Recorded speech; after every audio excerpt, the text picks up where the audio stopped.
You loved them. You sacrificed your comfort, your time, your dreams all for one simple hope, that one day your child would understand. But now they are distant, cold, sometimes even cruel, and the most painful question keeps echoing in your mind: what did I do wrong?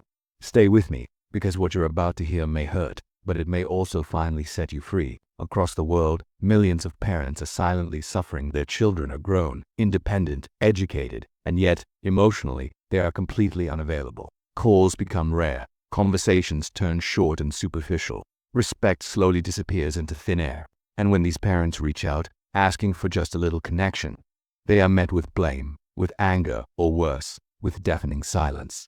This pain is unique. It's a special kind of heartache because it doesn't come from strangers on the street. It comes from the very people you gave your entire life to. It's a wound that cuts deeper than any other. The famous psychologist Carl Jung once said something profound: the greatest burden a child must bear is the unlived life of the parent. But what does that really mean for you, today, in your relationship with your child? Let's break it down. Jung believed that every human being has what he called a shadow. These are the parts of ourselves we don't understand, the parts we don't accept, or the parts we simply refuse to face. Think of it as a dark closet in our mind where we stuff all our unprocessed pain, our hidden insecurities, and our unhealed traumas.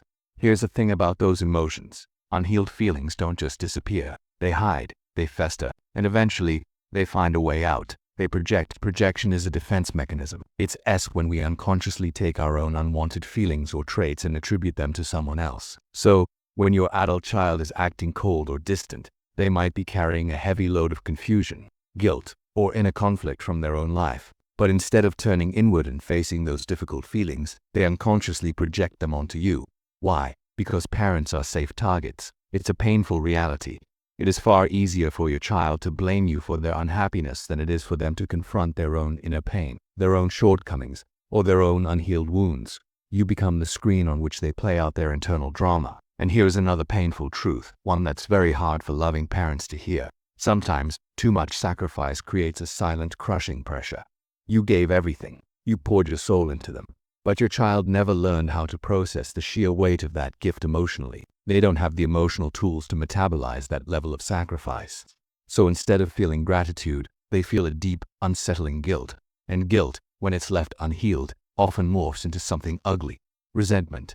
They don't have the words to say, "I don't know how to repay you for everything you've done." They can't articulate, "The depth of your love makes me feel inadequate." Instead, that inner turmoil comes out as accusations. They say things like, "You controlled me, you ruined my life, you did everything wrong." These accusations are not necessarily because they are true. They are spoken because it is easier for them to build a case against you than it is to face their own internal conflict. It is a shield they use to protect themselves from their own complicated feelings of obligation and guilt. So let me say this as clearly as I can. If your adult child is cold, distant, or unkind, it does not automatically mean you failed as a parent. It does not erase the love, the care, and the sleepless nights. Sometimes, it means they are fighting a battle within themselves that they don't yet understand. A battle they may not even know they are fighting. Carl Jung warned us about this very phenomenon.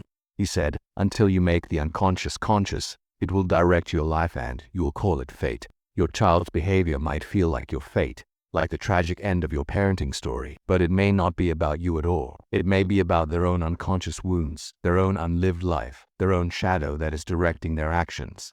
So what can you do? This is the most important part. Stop begging for love. Stop trying to explain your sacrifices over and over again. Stop shrinking yourself, making yourself smaller just to be accepted into their life. You have given enough instead. Choose dignity. Choose emotional boundaries. Choose your own peace. This isn't about cutting them off or punishing them. It's about protecting your own heart and your own sanity. It's about recognizing that you cannot fix them. You cannot make them see what they are not ready to see. Love them, of course, but don't lose yourself in the process. Sometimes, the healthiest, most loving thing a parent can do is to take a respectful step back. Create some space. This space isn't empty. It's filled with the potential for awareness to grow, for both of you. It gives them the room they need to finally confront their own shadow, without you being the target. If this message has touched you, please know this: you are not alone in this struggle. This is a silent epidemic of pain affecting good, loving parents everywhere. Your pain is real. Your love mattered, and it still matters. And your story is not over. Healing for you begins not with changing them, but with understanding the dynamic at play. Thank you for listening. If this resonated with you, please share it with someone who might need to hear it. Don't forget to subscribe for more insights on healing and relationships.